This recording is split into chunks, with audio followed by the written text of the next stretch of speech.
Hi there, it's me, it's Mike, and what I have for you today is a Black Series review of these two blue people. Blue Mandos. Blutos. I'm not stealing your thing, too.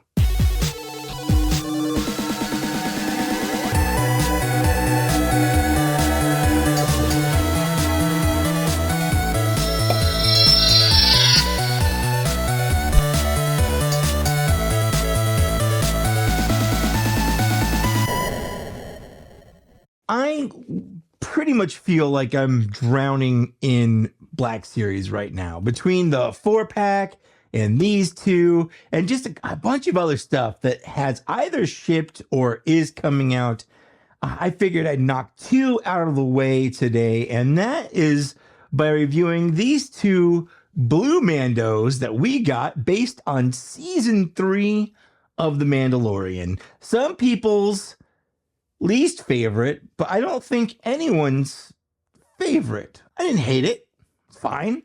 Just wasn't the best season of the show. This should be quick because these are both repaints. One is available from Target, one from Walmart. Let's take a look at them. So here, no, how did you guys get here? Sorry, I just got those in from ToySnowman. So here we have the Black Series Star Wars The Mandalorian, Mandalorian Nite Owl, and Mandalorian Privateer. And I'm so glad they gave these guys different names instead of Blue Mandalorian Girl from Walmart and Blue Mandalorian Boy from Target, because that's what they are. If you want to bolster your ranks of The Mandalorian, this is how you're going to do it. This is a great way. Honestly, I'm not too mad at it. I like Mandalorians. I know we got some more for the Screech Owls or Screech Hawks or whatever they're called. I'm down for those, but I wanted to take a look at these real quick. Let's start with the first one I got, and that one is the Mandalorian Nite Owl from Walmart. This is Walmart exclusive. As you can see, they are in the new boxes. These should line up, and they do. Look at that. That's kind of fun. And you know what's cool is being able to line them up and having to worry about doing like this thing. If you're curious about the back, it says a group of mostly female Mandalorian warriors spearheaded by Bo-Katan Kryze, the Night Owls joined forces with the Children of the Watch to reclaim Mandalore. And that's kind of what happened in Season 3 of The Mandalorians. You can see this is number 38 in the line, which is bonkers considering that this line is 4 years old. Let's go ahead and get her out of the box. There we go. So here she is out of the box. Oh, it's so dark. Let's see if I can brighten that up a little bit. Nope, that's too bright. That's too bright. Maybe that's good. I don't know. So she is a very dark blue. I really like it. One of the things about her, though, she does not have a removable helmet. So unlike some of the other figures that she's molded after, there's no face underneath there, and that's okay. Even though she's not part of the Children of the Watch, she still refuses to remove her head for anybody. As you can see on the side here, we have this really nice little Night Owl emblem, which is really cool. A lot of great paint. There's some minor scuffing in there, which is nice. Same thing on here. We have some great paint on the gauntlet. She has some paint on, there's actually a lot of paint on here. I'm really surprised. You know, one of the complaints about Hasbro lately is that they've been trying to get away with as little paint as possible. And I have to say, you know, for being pretty much a straight reuse of previous figures, she's got a lot of paint on here. There is an unpainted, you can kind of get in there, there's an unpainted head. If you heat this up, the glue will come loose and you can pull that off.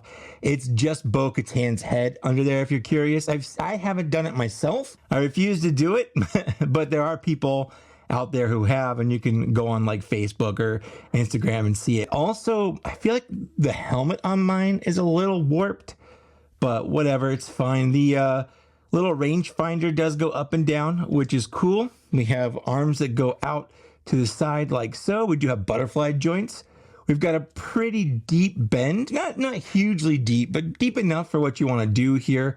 This wrist hinges vertically like so, as does this one, which is cool because that's kind of what you want for gunslinging You kind of want to hinge those wrists vertically for two one-handers. Not for two-handers, but for two one-handers, you want two verticals like this. We have some decent range of movement at the waist. We have a nice kick out like so. Not much back because of the badonk. We do have a nice bend at the knee as well as that swivel.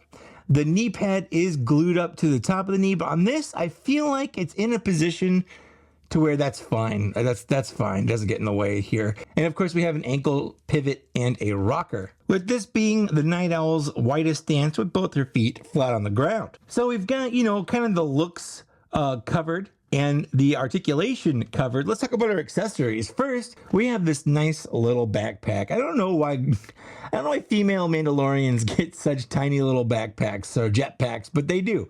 There is some really nice painting on here, a lot of details. It's not just molded and that's it. It's got really good detailing and paint on there, and that does just plug into the one hole on her back, which is great. Looks awesome. I love it. And then her other accessory is just her kind of standard Mandalorian pistol here. So there's no paint whatsoever on it. Yeah, either the whole thing is painted, which I think it actually might be, because it does have sort of a luster that just regular plastic wouldn't have. So it might be. And then she has one holster for it. And that just will go right into the side like so.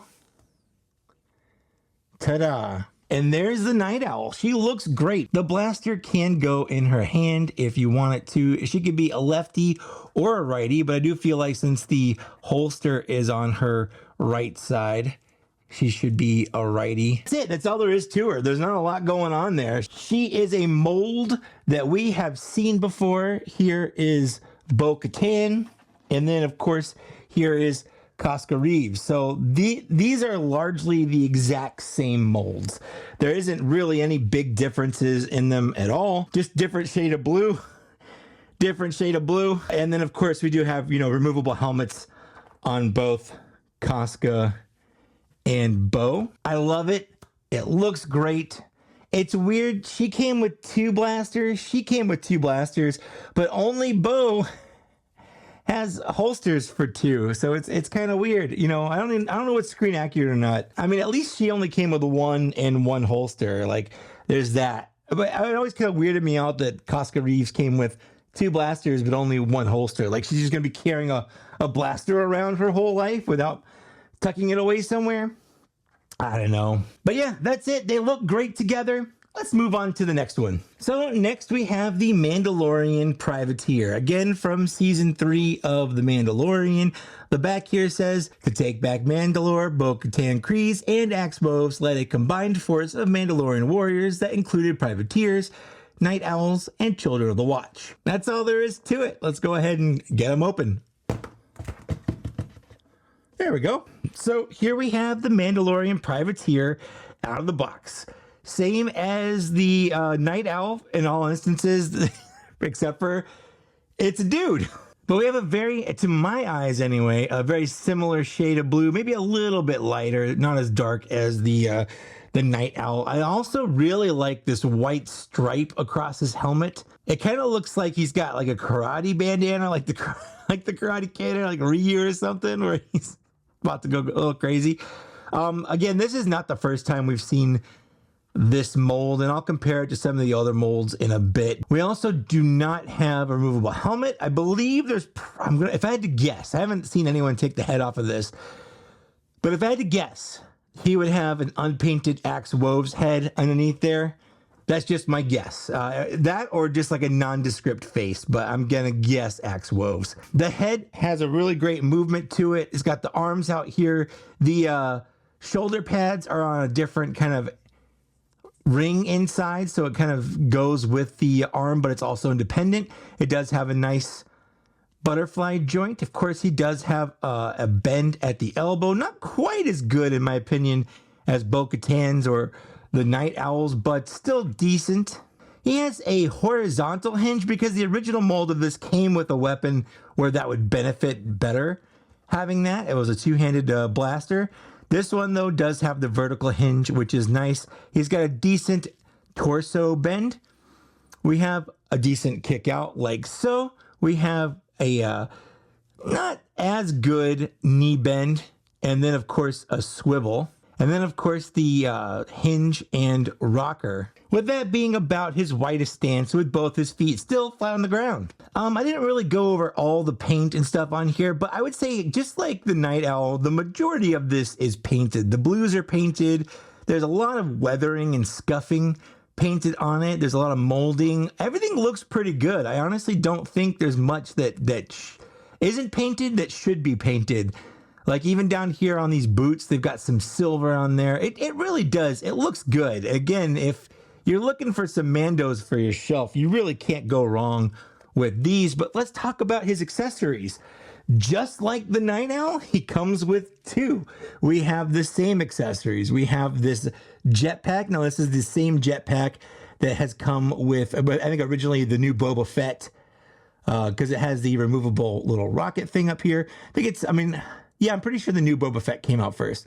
And then it does have the effect compatible movable little thrusters down here. So if you do have that Boba Fett, the Return of the Jedi one, those accessories will fit in here. It's got these little 3 nubbins on the back. They just slide right in. I do have some issues. You kind of have to give it a good press to get it to stay in, but it will stay in once you get it in there. I don't know how painted the original one was on screen, but I have to say this one looks a little lackluster. Like there's some paint here with the silver, but all this gray, and it might be screen accurate, but all this gray just kind of looks a little boring, especially compared to like this one. Like there's, I feel like the jetpack on this one, maybe because it's smaller, maybe it's the same amount of paint, but smaller. But the jetpack on this one is a lot better. But as you can see, you know, different shades of blue, but both blue. And then just like the Nite Owl, we have the same Mandalorian blaster here. That's kind of standard with Mandalorians now. It's a cool design. I do like this design. And of course it does fit in his hand as well as in his holster. So he's a good looking Mando, but he is not alone. He was originally based on this Death Watch Mando that came out. This is intended to be an army builder kind of figure, and I love this set. You can see a lot of the holdovers. The armor on the legs is identical, except for the boots. There's actually armor down here, whereas these are more kind of traditional boots. Whoops. As you can see, he has this weapon that would benefit from having different hand articulation. He also doesn't have a removable helmet. He does have a different jetpack because this is one that was more kind of from the prequels. It does not have movable thrusters on the side, but everything else is virtually identical, even down. Actually, you know what? Not true. The belt is different. The belt is different, and the chest piece is different. So, and also the shoulders are different. So the torso overlay is different and the belt is different, but the legs and the arms are the same. From here, we then did get axe woves, which is basically just a straight repaint of the Death Watch Mando there, except for the belt. The belt is different, but everything else is pretty much the same. I think even the shoulders are the same, but they might be a little bit bigger now that I look at them. But the backpack for him is the same.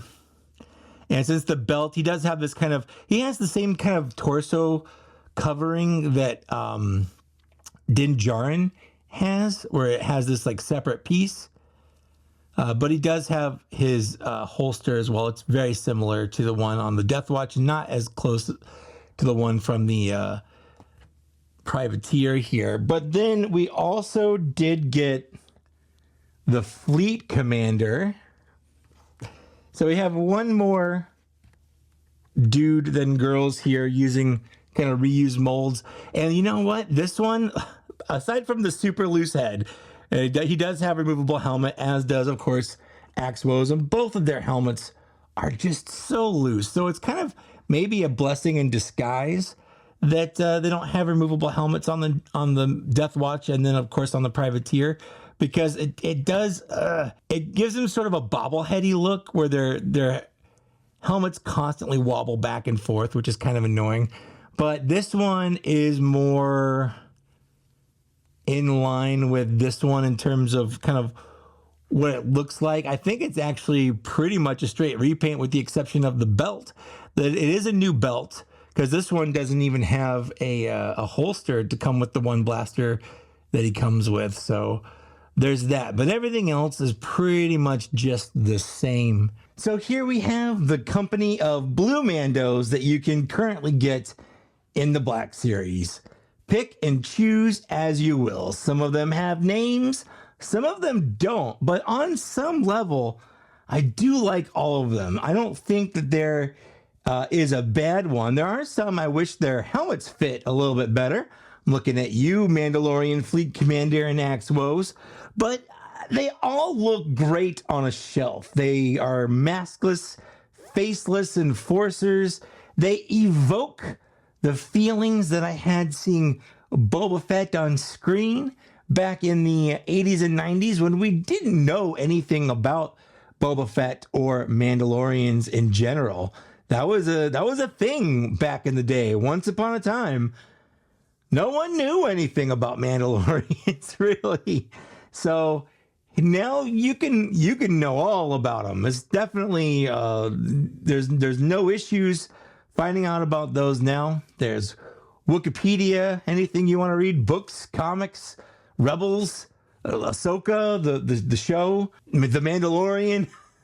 There's so many things that you can find out about Mandalorians now, but it's up to you. Again, you don't have to know anything about them. Sometimes it's just okay to collect things because they look cool. And I think these all look pretty cool. I really, really do.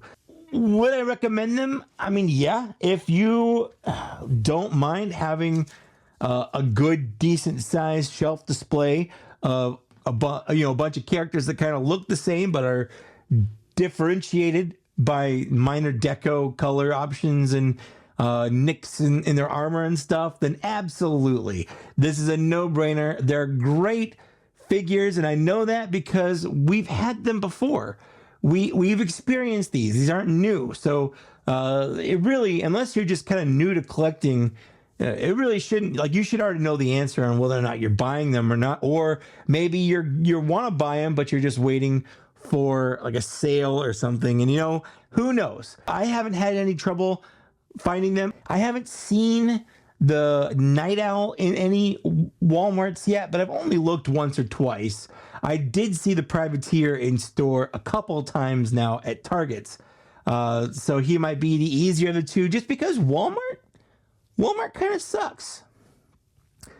But if you want them, they shouldn't be too hard to find. Whether or not they'll be around long enough for a sale or a discount or showing up at a discount outlet like Ollie's or Ross, I can't say for certain. I do know that I like them enough to where I don't want to chance it. I just bought them because while I'm not a completionist anymore, I do still like having unique versions of figures. I think I'm pretty much out on like the carbonized and the holocom and like all those kind of repaints. I can't get those anymore. It's too much. But for stuff like this, yeah, I love this. I want more of this. I like this, but maybe not too much, Hasbro. Don't overdo it. Don't overstay your welcome. Just enough to keep it fun. Am I going to give them a grade? Sure, I'm going to give them both a 4 out of 5. They get a little bit knocked off for being exclusive to specific stores. They get a little bit knocked off for being more or less straight, reuse, except for the belts. But they both still look good, and 4 out of 5 is a respectable score. Let me know down the downstairs area what you think. Did you get these? Are you getting them? I love to read and respond to comments when I can. Thanks so much for watching. I want to thank these people here for supporting me on my channel membership. If you want to see your name flashing up on the screen, you can head down there and hit that join button. It does help me out with just stuff in general if you want to do that. But if you don't, that's cool too. I still want to say thank you. If you want to like, share, and subscribe, that can go a long ways, and it doesn't cost a thing to do. You know, any kind of video interaction helps the analytics, helps keep the video in circulation. So thanks so much, and I'll talk to you later. Bye.